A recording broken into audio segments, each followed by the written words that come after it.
Pengaruh tokoh-tokoh Israel di Babel dan kemudian di Persia tercatat di Alkitab. Ada para cendekiawan, Daniel, Sadrak, Meshach, dan Abednego yang ikut dibuang di Babel. Karena kepatuhan mereka kepada Tuhan, keempat anak muda ini dikaruniakan hikmat yang luar biasa, dan atas pertolongan Tuhan juga, Daniel bisa menceritakan dan mengartikan mimpi Raja Nebukadnezar. Karena itu, Raja Nebukadnezar memuliakan mereka. Daniel menjadi penguasa atas seluruh wilayah Babel, sedangkan Sadrak, Meshach, dan Abednego menjadi pemerintah atas wilayah Babel. Raja Nebukadnezar kemudian membuat patung besar dan memerintahkan semua orang menyembah patung itu. Sadrak, Meshach, dan Abednego menolak melakukan itu. Mereka kemudian dicampakkan ke dalam perapian yang sangat panas. Namun Tuhan menyelamatkan mereka, dan bahkan muncul sosok keempat, yang mereka lihat seperti anak dewa di dalam perapian itu. Daniel menjadi petinggi kerajaan Persia di masa Raja Darius. Pada masa Raja Darius, Persia dibagi kerajaannya menjadi 120 provinsi dan menunjuk para wakil untuk mengurusnya. Daniel menjadi salah satu dari 3 pejabat tertinggi yang mengawasi para wakil tersebut. Karena keunggulannya dalam kebijaksanaan dan integritas, Darius bahkan berencana untuk menjadikannya penguasa atas seluruh kerajaan. Ini tertulis di kitab Daniel 6 ayat 1-3. Hal ini membuat para pejabat lainnya iri dan merencanakan jebakan. Mereka mendesak raja untuk mengeluarkan dekrit bahwa dalam 30 hari tidak ada yang menyampaikan permohonan kepada dewa atau manusia lain selain raja. Tapi Daniel tetap berdoa kepada Tuhan. Hukumannya, dia harus dilemparkan ke dalam gua singa. Raja Darius sangat sedih dan raja berusaha menolong Daniel. Tapi dekritnya tidak bisa diubah. Daniel dimasukkan ke dalam gua singa. Tapi atas perlindungan Tuhan, tidak ada singa yang melukai Daniel. Ada Ester yang menjadi Ratu Persia, istri Raja Ahasveros atau Raja Xerxes I. Ester dan sepupunya Mordekai menyelamatkan Raja Ahasveros dari persekongkolan pembunuhan sida-sida istana Bigtan dan Teresh dan menyelamatkan bangsa Yahudi di Persia dari pemusnahan akibat ulah Haman.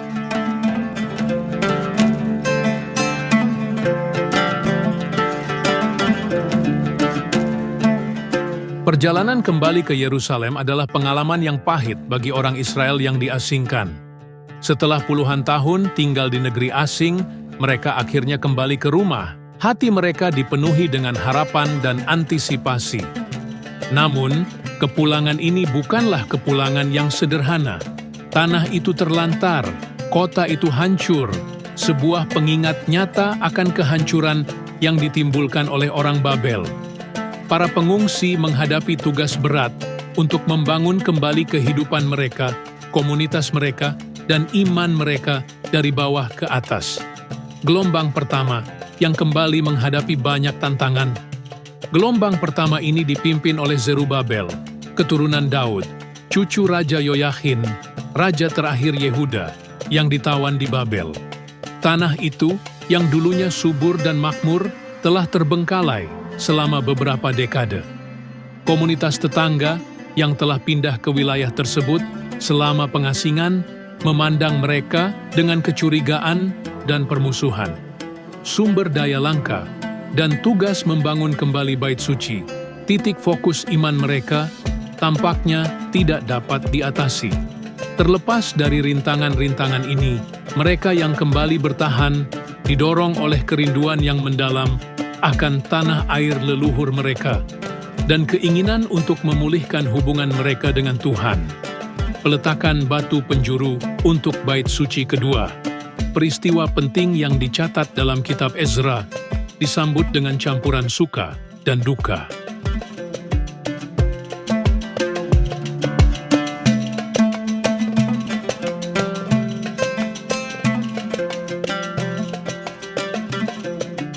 Kembali ke Sion menandai dimulainya era baru dalam sejarah Yahudi, yang ditandai dengan kontinuitas dan perubahan.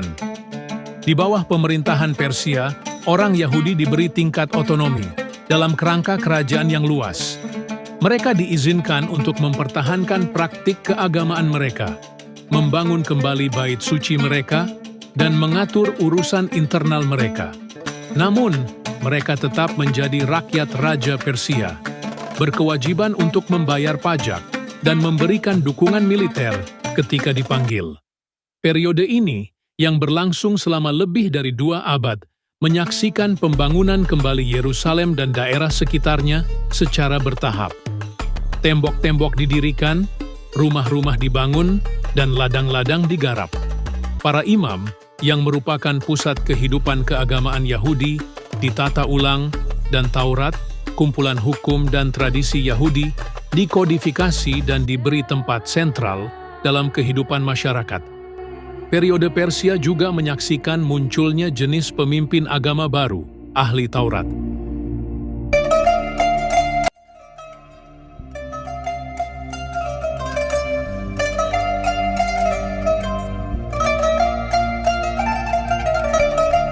Seiring berlalunya abad dan dunia kuno memberi jalan kepada dunia modern, takdir Israel dan Iran melanjutkan tarian mereka yang saling terkait. Diaspora Yahudi yang tersebar di seluruh benua mempertahankan iman dan identitas budaya mereka, bahkan ketika mereka menavigasi kompleksitas kehidupan di bawah berbagai kerajaan dan dalam masyarakat tuan rumah yang berbeda. Persia, yang sekarang dikenal sebagai Iran, mengalami transformasinya sendiri, mengalami periode kemakmuran dan kemunduran, diperintah oleh suksesi dinasti dan kerajaan. Munculnya Zionisme pada akhir abad ke-19, sebuah gerakan yang mengadvokasi penciptaan negara Yahudi di tanah air leluhur mereka, menambahkan lapisan kompleksitas baru pada hubungan historis antara kedua bangsa. Dengan berdirinya negara Israel pada tahun 1948, sebuah babak baru dimulai yang ditandai dengan janji dan bahaya.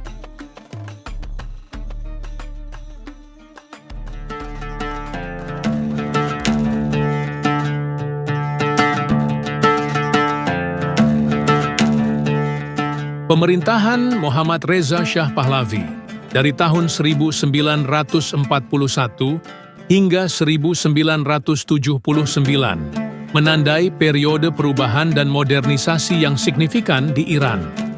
Shah bertekad untuk mendorong bangsanya ke era modern, memulai program ambisius reformasi sosial, ekonomi, dan politik yang dikenal sebagai Revolusi Putih. Dia berusaha untuk memodernisasi infrastruktur Iran, memperluas basis industrinya, dan mempromosikan pendidikan sekuler dan hak-hak perempuan. Terlepas dari kecenderungan pro-baratnya dan keinginannya untuk memodernisasi Iran, Shah mengakui pentingnya strategis menjaga hubungan dengan Israel. Kedua negara memiliki kepentingan bersama, terutama di bidang keamanan. Israel, yang menghadapi permusuhan dari tetangga Arabnya, melihat Iran sebagai sekutu potensial melawan musuh bersama.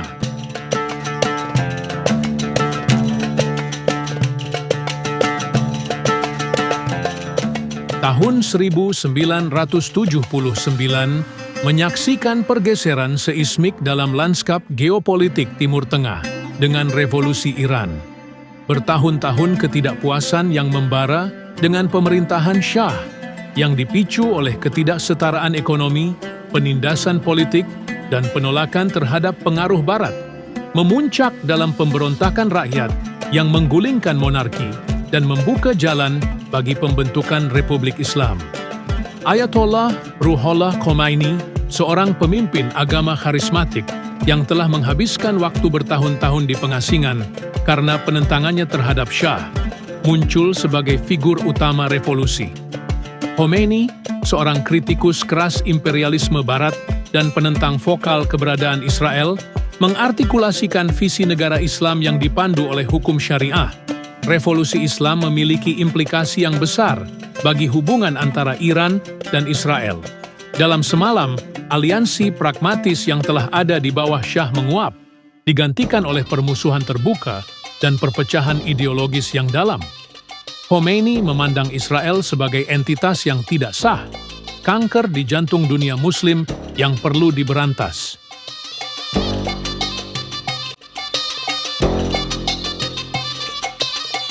Munculnya pemerintahan Ayatollah Khomeini di Iran memberikan bayangan panjang atas hubungan yang sudah rapuh antara Iran dan Israel.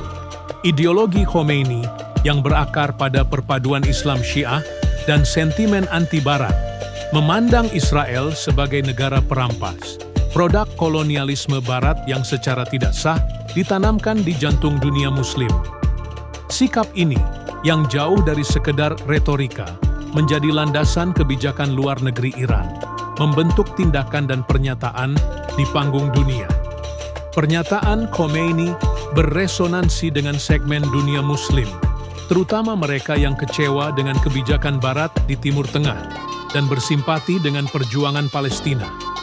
Dia mendeklarasikan Jumat terakhir Ramadan sebagai Hari Quds, Hari Solidaritas Global dengan Palestina dan seruan untuk pembebasan Yerusalem dari kendali Israel. Acara tahunan ini yang ditandai dengan demonstrasi di seluruh dunia Muslim menjadi pengingat yang kuat akan komitmen Iran untuk menghadapi Israel dan mendukung musuh-musuh Israel.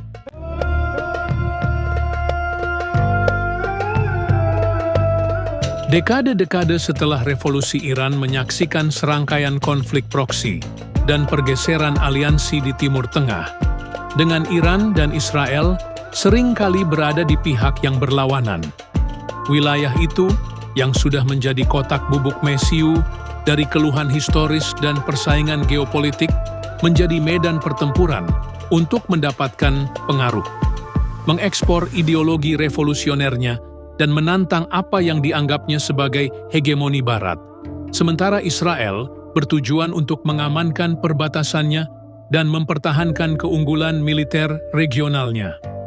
Perang Saudara Lebanon yang meletus pada tahun 1975 memberikan lahan subur bagi pengaruh Iran.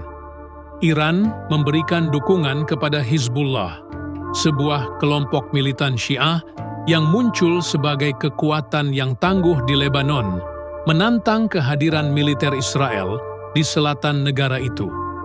Pertumbuhan Hizbullah dan persenjataannya yang semakin canggih, yang didukung oleh Iran, mengubahnya menjadi ancaman yang signifikan di perbatasan utara Israel, yang menyebabkan serangkaian bentrokan dan perang selama bertahun-tahun.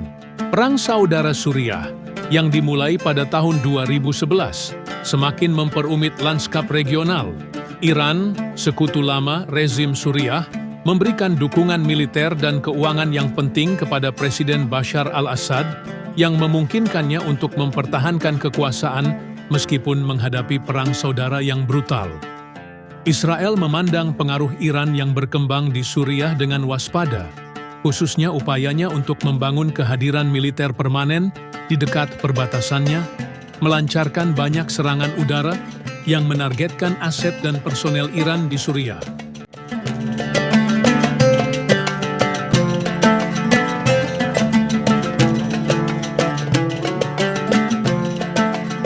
Membayangi hubungan yang kompleks dan seringkali bergejolak antara Iran dan Israel adalah momok senjata nuklir.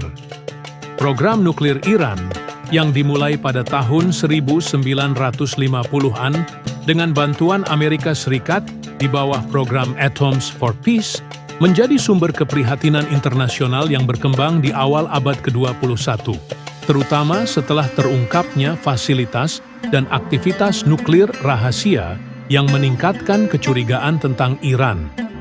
Israel yang mempertahankan kebijakan ambiguitas nuklir mengenai persenjataan nuklirnya sendiri, memandang Iran yang bersenjata nuklir sebagai ancaman eksistensial. Momok rezim yang menyangkal Holocaust dengan akses ke senjata nuklir telah memicu kecemasan yang mendalam di Israel, membentuk kalkulasi strategisnya dan kesediaannya untuk mengambil tindakan militer sepihak untuk mencegah Iran memperoleh kemampuan tersebut. Komunitas internasional melalui serangkaian negosiasi dan sanksi berusaha untuk mengekang ambisi nuklir Iran yang berpuncak pada rencana aksi komprehensif bersama tahun 2015 yang juga dikenal sebagai Kesepakatan Nuklir Iran.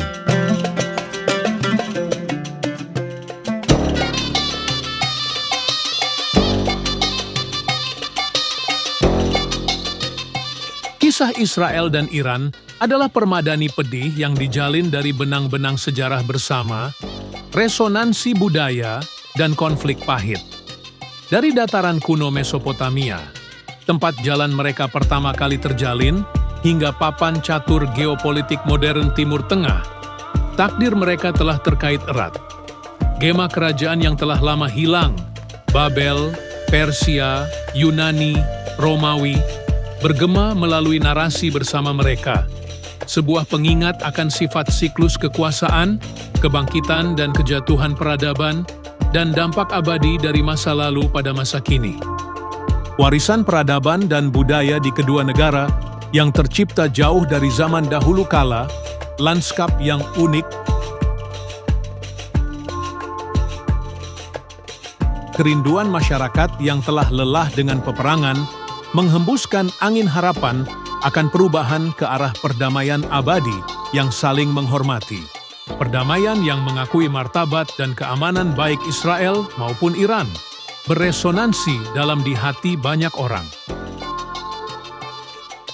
Tahun 2018, Perdana Menteri Israel Benjamin Netanyahu menawarkan bantuan teknologi air bersih kepada rakyat Iran dan mengatakan rezim Iran yang membenci dan menginginkan Israel mati. Sedangkan rakyat Iran baik dan bagus. Dua bangsa yang berasal dari akar yang sama dan pernah hidup damai sebagai satu komunitas, maka sekecil apapun harapan itu, diharapkan kedamaian akan terwujud bagi Israel dan Iran. Mencapai perdamaian seperti itu membutuhkan perubahan perspektif yang monumental, kesediaan untuk melampaui permainan zero-sum politik regional, dan merangkul visi keamanan bersama dan saling menghormati. Israel stands with the people of Iran, and that is why I want to help save countless Iranian lives. The regime shouts death to Israel. In response, Israel shouts life to the Iranian people. The people of Iran are good and decent. Nah, Pisokers, sekian jumpa kita di video ini. Sampai bertemu kembali di video berikut. Terima kasih. Bye!